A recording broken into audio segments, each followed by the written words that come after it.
आंदोलन तय हुआ। इस देश में कितने आंदोलन हुए तो सड़क से तय हुए, जिन्होंने ये कहा कि मैं कहीं ना कहीं इस देश में प्राइवेट सेक्टर को रिजर्वेशन चाहते हैं। ये है सवाल। और देखिए कल्चर कितनी बड़ी होती है। अभी एक गीत आया, अभी जो बहन जी ने जो गीत गाया, आपको मालूम होना चाहिए कि जो आप पसंद करते हैं, जो आप गीत गाएंगे, जो आप संगीत गाएंगे, जो आपकी रगों में होगा, जो आपकी कल्चर को मैच करता होगा, जहां आपकी कल्चर दिखाई देगी, वही चीजें आपको पसंद आएगी। एक ही गीत ने कहीं ना कहीं भाषा चेंज करी और पूरे माहौल को कहीं ना कहीं एक रंग में बनाया। मेरा मानना यह है कि दलितों को, देखिए दो चीजें आप ध्यान रखें, ये बात मैं दावे के साथ कह सकता हूं, ये सामाजिक मंच है या झूठ नहीं बोलूंगा। हो सकता है कि कई पॉलिटिकल मंच में कोई बातें इधर से इधर कर देता हूं, लेकिन मेरा मानना यह है कि इस देश का दलितों का राजनीतिक मूवमेंट इसलिए फेल हुआ, उसका कारण है नेता ने चेक नहीं किया। नेता आता है, दलित समाज के बीच में कहता है कि अब कुछ नहीं हो सकता, सब कुछ खत्म हो जाएगा, अब कुछ नहीं हो सकता। वो फ्रस्ट्रेट है, वो आपको फ्रस्ट्रेट करना चाहता है। ये बात ध्यान से सुनो।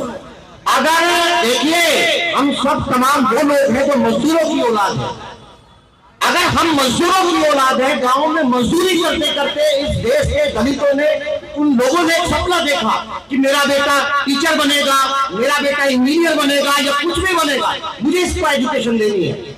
और उस सोच का प्रभाव यह हुआ कि आज इस देश में दलित कहीं ना कहीं बहुत आगे बढ़ा। कहीं नेता की नाकामी आपके ऊपर हावी ना हो जाए, क्योंकि वो मंथन करने के लिए तैयार नहीं है। मुझे ऐसा लगता है कि देखिए सुनिए, सामाजिकता की कच्ची सड़क पर राजनीति की तेज गाड़ी चल नहीं सकती, और जो चलाएगा एक्सीडेंट होगा, 100% एक्सीडेंट होगा। और ये बात सीखो, ये बात बीजेपी से सीखो भाई। नेता है, उनको मालूम है कि सत्ता में अपने आंदोलन को किस तरीके से मजबूत बनाना है। आप अपने कल्चर को भूल गए, आप अपने सामाजिक आंदोलन को भूल गए। ये सही क्या पटाखे बहुत है अभी। देखिए मेरा कहना ये है कि हम आत्ममंथन करें।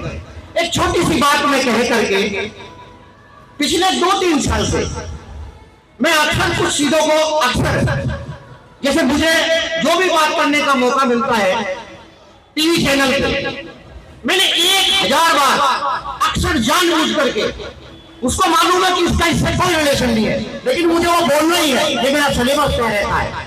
मैं गलत टीवी चैनल की डिबेट में 1000 बार मैंने ये बात बोला कि इस देश के दलितों को, इस देश के पिछड़ों के लीडर्स को ये बात ध्यान रखनी चाहिए कि सामाजिक न्याय की लड़ाई ही धार्मिक व्यवस्था की लड़ाई को खत्म कर सकती है। इस देश में सामाजिक न्याय की लड़ाई को दलित मूवमेंट आगे करेगा तो जो धार्मिक मूवमेंट है वो खुद पर खुद पीछे चला जाएगा, और उसका प्रभाव शायद दलित लीडर्स पे ना हुआ हो, लेकिन एक पार्टी है, हालांकि वो भी एक पार्टी है, कहीं ना कहीं राहुल गांधी या जिसने कुछ हो सकता है कि धोखा हो, वोट पाने का एक तरीका हो, लेकिन कहीं ना कहीं आपको ठीक दिखाई देगा। मैं अंतिम बात के साथ ये कहूंगा कि आज हम मंथन करेंगे। सिर्फ बाबा साहब की जीवनी और बाबा साहब के काम, यहां तक दलित मूवमेंट नहीं हो सकता। आपका क्या योगदान है ये तय करना पड़ेगा। आप उस मूवमेंट में किस तरीके से मदद कर सकते हैं ये आपको बताना पड़ेगा। बाबा साहब ने आपको धर्म दिया, सामाजिक मंचों पे आप बुद्ध हैं, और जब आपको शादी करनी हो कहीं ना कहीं आप भी वही चक्कर लगा रहे हैं। सवाल किससे पूछ रहे? ब्राह्मण से। ब्राह्मण आया था आपके पास ये बात बताने कि भाई सामाजिक मंचों पर आप भगवान को बन जाना, और जब शादी करनी हो या दहेज का लालच भी हो सकता है, कभी कभी आप भी मंथन करो, क्या दिक्कत है? क्यों नहीं मंथन कर सकते? और ये कैसे नहीं तय हो सकता भाई? इस समाज में डबल ओप्रेस भी है। अगर दलित ओप्रेस क्लास है तो उसकी जो महिलाएं हैं वो डबल ओप्रेस है। जब तक दलित अपने अधिकार मांगे, अपने समाज की महिलाओं को आगे नहीं लाएगा, कभी वो प्रोग्रेस कभी नहीं कर सकता। उसका एजेंडा हमेशा दौड़ रहेगा। इसलिए उसको अपने समाज की महिलाओं को कहीं ना कहीं आगे करना पड़ेगा, उसको सोचना पड़ेगा। ये तय है ये बात मैं इसलिए भी कह रहा हूं, देखिए हम कहीं से भी कुछ सीख सकते हैं। पूरी दुनिया के किसी भी आप कोने में पहुंचिए और किसी भी धर्म के ऊपर आप विचार कीजिए, आप देखेंगे वो धर्म या वो देश प्रोग्रेसिव पाएगा जिसकी महिलाएं प्रोग्रेसिव हो। जैसे मैं आप किसी का बुराई नहीं कर रहा हूं और किसी की बड़ाई भी नहीं कर रहा हूं। पंजाबी समाज, चूंकि वहां पाकिस्तान का डिवाइडेशन हुआ, उनकी महिलाएं पुरुष कहीं ना कहीं पासे आई, हालात ऐसे पैदा हुए और निश्चित रूप से आप देखेंगे कि उसने अपनी महिलाओं के लिए राइट्स खोले और आप देखेंगे कि आज पंजाबी समाज सबसे लगभग वो बहुत प्रोग्रेसिव है, वो पूरी दुनिया में माइग्रेशन कर रहा है। एक छोटी सी बात और, बाबा साहब ने यह भी कहा था कि इस देश, देखिए पूरी दुनिया की रेस ये बताती है, पूरी दुनिया की ये इतिहास है कि जिस भी कल्चर में और जिन भी लोगों ने मैक्सिमम माइग्रेशन किया हो, मैक्सिमम माइग्रेशन, जो मैक्सिमम माइग्रेशन करेगा वो ही प्रोग्रेसिव होगा। इसलिए दलितों को ये भी आपको ध्यान रखना पड़ेगा कि माइग्रेशन पावर बढ़ानी पड़ेगी। एक आदमी, आज ये कौंडली का इलाका है इंदू जी, यहाँ बुलंदशहर, अभी हम बात करते आ रहे थे, तो यहाँ मेरठ के लोग दिल्ली में इतने नहीं बसे जितने लोग बुलंदशहर के बसे, सहारनपुर के लोग इतने नहीं बसे जितने बुलंदशहर के लोग बचे, वहां से ज्यादा अलीगढ़ के लोग बचे। उसका कारण था एजुकेशन आई। इस पूरे पश्चिम उत्तर प्रदेश में दलितों का जो आंदोलन चला, जो शैक्षिक आंदोलन चला, उसमें सबसे ज्यादा जो प्रोग्रेसिव रहा कहीं ना कहीं बुलंदशहर रहा।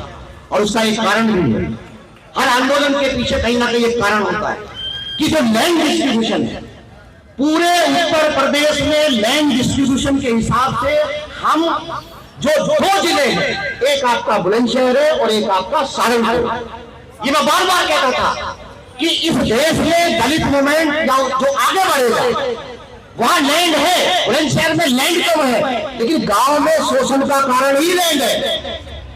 हर आदमी 2 बीघे के खेत के ऊपर खड़ा होकर कहने की उसकी कोई औकात नहीं होती, उस जमीन का कोई मायने नहीं है, उसकी कोई बड़ी व्यवस्था नहीं है, लेकिन कहीं ना कहीं वो मानसिक रूप से देखता है, ताकत देखता है। इसलिए बुलंदशहर में हर आदमी के पास जमीन थी, लगभग। सहारनपुर में लैंड ज्यादा है, वह बड़ा काश्तकार है, वहां की प्रोग्रेस थोड़ी अलग तरह की है। तो मेरा कहना यह है सर, हम कभी कभार मेरी सोच कि हम क्या कर सकते हैं। एक अंतिम बात मैं कहूंगा कि बाबा साहब के अंतिम शब्द थे, बाबा साहब ने धार्मिक आंदोलन चलाया, लेकिन बाबा साहब ने अंतिम शब्दों में क्या कहा, जब उन्होंने कहा कि भाई सुनो, ये देश राजनीतिक रूप से आजाद हो रहा है, ये देश राजनीतिक रूप से आजाद हो रहा है, ये देश सामाजिक रूप से आज भी गुलाम है, और अगर ये देश सामाजिक रूप से गुलाम है तो मैं अपने तमाम अनुयायियों से ये उम्मीद करूंगा कि इस देश में तीसरी आजादी, जो सामाजिक आजादी की लड़ाई लड़ी जाएगी, इस देश के दलितों को लड़नी ही पड़ेगी। तीसरी आजादी आर्थिक आंदोलन, तीसरी आजादी सामाजिक आंदोलन, तीसरी आजादी शैक्षिक आंदोलन, तीसरी आजादी सांस्कृतिक आंदोलन। ये जब तक आपको नहीं अपनाना पड़ेगा, मुझे क्या कपड़े अच्छे लगते हैं जब तक मैं ये तय नहीं करूं, ये कैसे हो जाएगा भाई? ये तय नहीं हो सकता। द कलर्स ऑफ दलित, एक छोटा सा आर्टिकल लिखा था मैंने, द कलर्स ऑफ दलित, दलितों के रंग, दलितों के रंग क्या हो सकते हैं। मैं उसमें बताया था कि इसी गांव के परिवेश में भारत के चाहे किसी भी कोने में चले जाइए, आप कश्मीर से लेकर के दक्षिण तक चले जाइए, कोई भी महिला अगर चटकीले भड़कीले कपड़े पहनती थी तो तमाम लोग उसको जाति सूचक शब्द कहते थे कि ये क्या चमड़ो जैसे आपने रंग पहने हुए। दुनिया बदली, दलित मूवमेंट बदला, और आज वही रंग दुनिया की कोई भी किसी समाज की महिला अगर अपने आप को अच्छा दिखना चाहती है, सुंदर दिखना चाहती है, तो वही दलितों के कपड़े पहनने पड़ेंगे, वही लाल, वही चटकीले, वही भड़कीले कपड़े पहनने पड़ेंगे। कल मजबूरी में दलित जो अनाज खाता था, जो मोटे अनाज थे, आज ये पूरी दुनिया उन्हीं अनाज को खाना चाहती है। अभी आप देखना, आएंगे लोग आपके दरवाजे पर, आएंगे आपके दरवाजे पर आएंगे कि हमको बताओ कि भूख में कैसे जिंदा रहा जा सकता है, हमको बताओ कि तुम कैसे अभाव के बावजूद भी इतना पढ़ लेते हो। हमको बताओ कि तुम ऐसे असुरक्षित माहौल में भी कैसे रह सकते हो। गांधी जी गए थे ना, केजरीवाल जी भी गए थे, आपके मुख्यमंत्री जी, गरीबी का एक मॉडल देखने कलकत्ता के अंदर। गांधी जी ने भी वहां गरीबी का मॉडल देखा था। तो हमारे घर तैयार होंगे, आप इस कल्चर को मजबूत करो। और ये बात मैं अंत करके इसलिए कह रहा हूं कि देखो, अमेरिका का ब्लैक, भारत का दलित 1935 में आरक्षण के दायरे में आया। 1935 से पहले की कहानी सुनो। 1832 में अहमदनगर एक जिला है, बाबा साहब ने अपने लिटरेचर में ये बात मेंशन की है कि 1832 का दलित अंग्रेजों को चिट्ठी लिख करके ये कह रहा है कि मुझे अंग्रेजी शिक्षा चाहिए।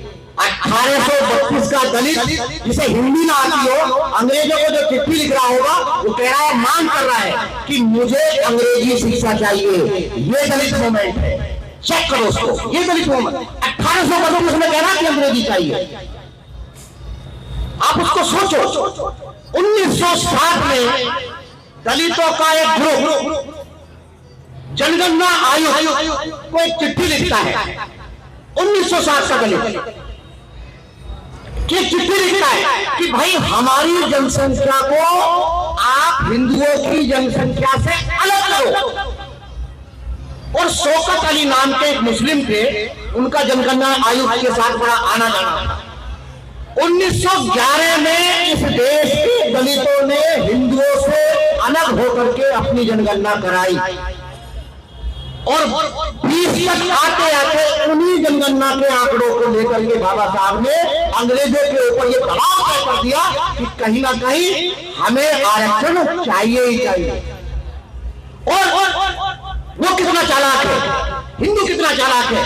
पंजाब में दलितों की सबसे बड़ी आबादी, और स्पेशली वाल्मीकि समाज के सफाई कर्मचारियों की आबादी सबसे ज्यादा पंजाब में थी। उनको मालूम था कि अगर ये आंकड़े जारी होगी तो पंजाब की कहानी चेंज हो जाएगी।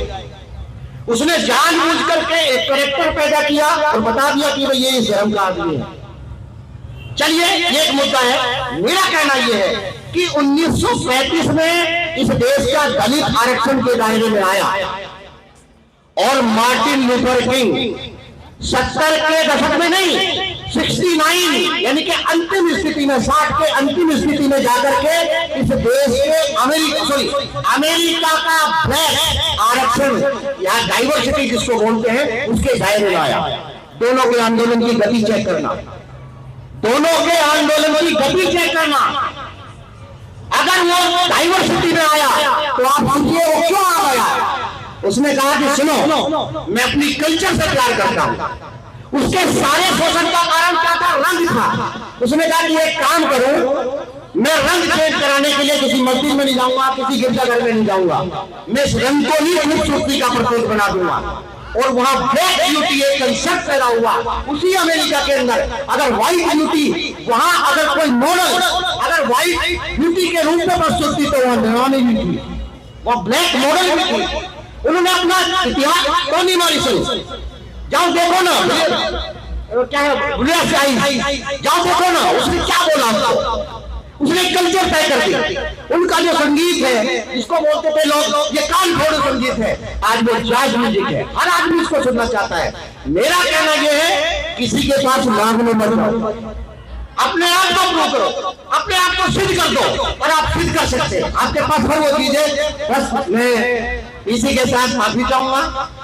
बहुत सारे कभी कभार आदमी, मुझे अच्छा लगा, मुझे अच्छा इसलिए लगा कि इस देश के दलितों को राजनीतिक आंदोलन, सामाजिक आंदोलन के साथ साथ जो उसकी सांस्कृतिक पहचान है, वही एक माहौल है कि जो उसको खिला देगा। मैं नहीं खिला, मैं तो हिंदी से बात करता हूँ। गीत और ये सब चीजें जब आएंगी, इसी के साथ जय भीम, जय भारत और एक माफी के साथ कि मैं थोड़ा सा जाऊंगा सर, है ना, सुबह के बाहर भी जाना है। जय भीम।